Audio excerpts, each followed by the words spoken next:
இங்க இருக்கிற நிறைய பேரு நடுங்கி போய் இதுல நம்ம மேல அவதூறு வேற.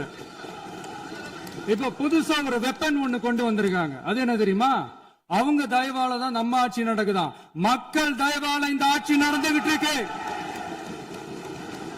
மனசாட்சி உள்ள சக்திகளோட ஆதரவால இந்த ஆட்சி நடந்துகிட்டு இருக்கு. நாங்க தான் அனுப்பி வச்சோம் அப்படின்றாங்களே.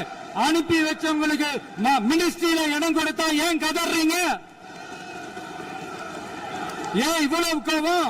ஏன் இவ்வளவு கதறல்? இதுல இன்னொரு முக்கியமான விஷயம், மார்க்சிஸ்ட் கம்யூனிஸ்ட் கட்சி நமக்கு ஆதரவு கொடுத்தது சுயேட்சையா எடுத்த முடிவுன்னு சொல்றாங்க.